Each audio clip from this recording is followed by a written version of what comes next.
What's up, Woodworking Nation? Welcome to Armor God Woodworks. Welcome to the paint room.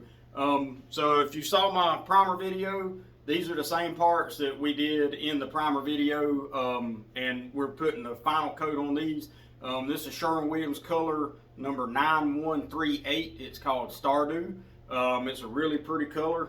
We've already done, there's 4 parts to this island. So this is one side of it, and then we've got, all the other pieces that go with it. We've got a haul tree in this project that we've already sprayed and installed, the Stardew color, and it's a really pretty color. So if you're interested in spraying, or if you're interested in the Stardew color, then you'll get a sneak peek of what it looks like. So we've just got, this is just a back panel that goes on the island, and I'll give you a little bit closer look at it. It's just a shaker style panel, nothing real fancy. Just something, just to kind of enhance the way it looks.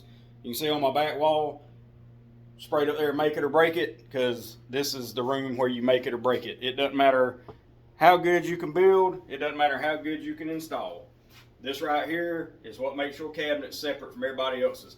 So with that being said, most of the colors that we use are Sherwin-Williams colors. I just like the Sherwin-Williams colors, but we spray a Gemini lacquer. This is a 30 sheen lacquer. Which means it's about the equivalent of a semi-gloss in latex.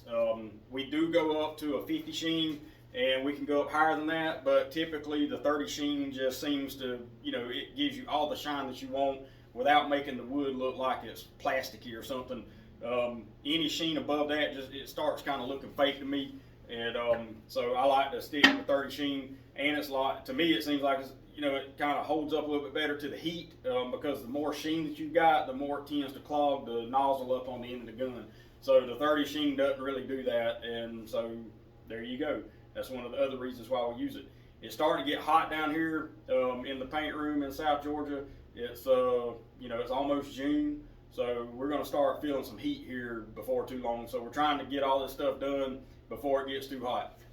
And plus, we have afternoon showers that roll in, and you don't want to get caught in the middle of a spraying something like this and a rain shower come in. Typically, down here we have a 40 to 60% chance of rain almost every day. Rain shower can roll in between 2 and 5 o'clock. Just kind of depends on, you never know.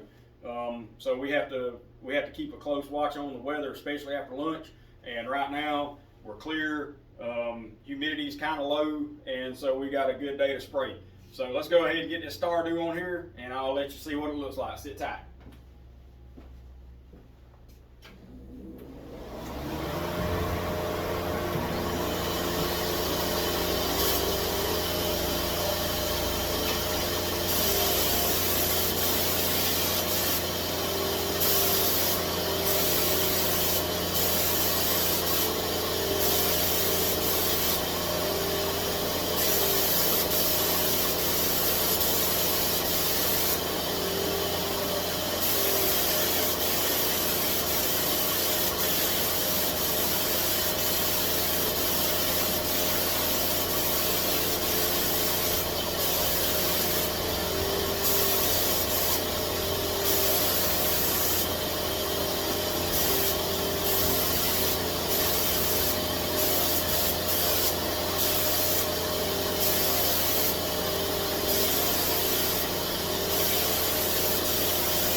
All right, man. So that's it. That's the Sherwin-Williams number 9138 Stardew. It's a real pretty color. Get you over here a little bit closer so you can see it. See that sheen? Looks real pretty. And this will darken up just a little bit. You know, it's kind of a bluish gray color is what it is. It's real pretty.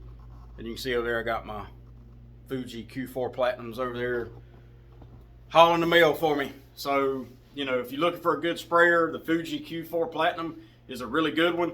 And I'll show you, we got a secret weapon over here that we've had for a while and I've never used it. I don't know why I hadn't never used it, but this hadn't. But this is our Sames Kremlin system. I don't know, just hadn't never used it. We keep it locked up in that cabinet, and we'll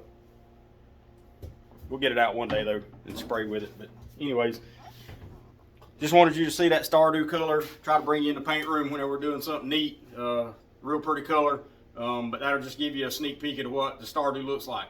I hope you are enjoying the videos. If you do, give me a like, subscribe to Armor of God Woodworks. All the videos we do are in real time. I don't edit anything.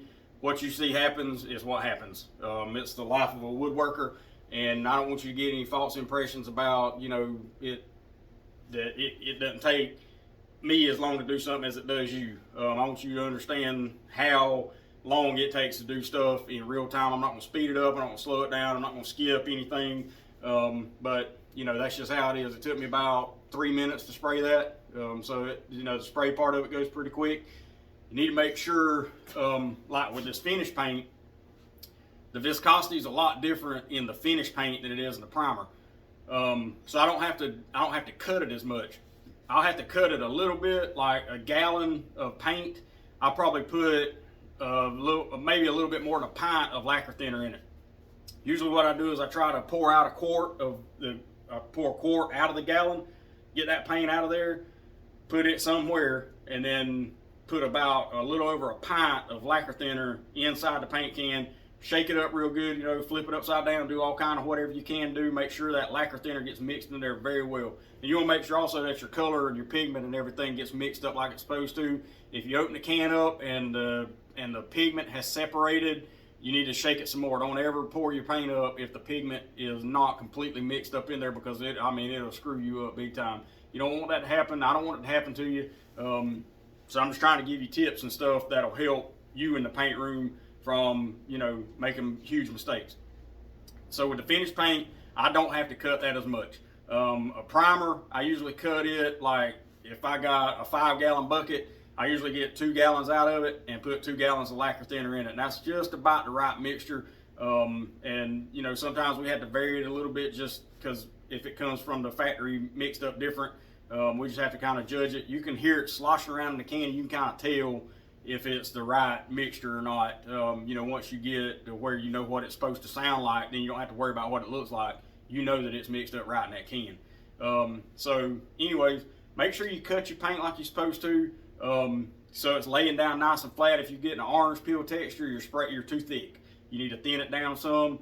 You can go ahead and spray the project, but realize that it's going to look just like that. If it's orange peeled now, it's going to be orange peeled later. So once you do whatever you need to do, because you're going to have to get enough paint out of the can, out of the cup, to, you know, be able to cut it down. So just spray some of it out, cut it like you need to, stir it up real good, and then get you a test piece and shoot it on there. If it lays down nice and flat, it looks like a piece of glass, you got your viscosity right. If it looks real thin, you got to hope that you can cut your gun down enough, because once you get it too thin, it's just too thin. You're gonna have a mess. So you know, just a little bit at a time till you get it to where you know exactly what you want and how your gun is gonna spray it. I got a 1.3 nozzle on my Fuji, and I got it cranked all the way down. I'm barely pulling any on the trigger. So you know, you'll figure stuff out like that. But anyways, if you like what you saw, give me a thumbs up. Subscribe to Armor God Woodworks. Leave me a comment. If you got any questions, leave a question down there and I'll be glad to answer it. You know, so anyways, I appreciate you watching the video. Y'all have a blessed day, and Ephesians 6:13, baby. I always put on the armor of God. Y'all have a good day.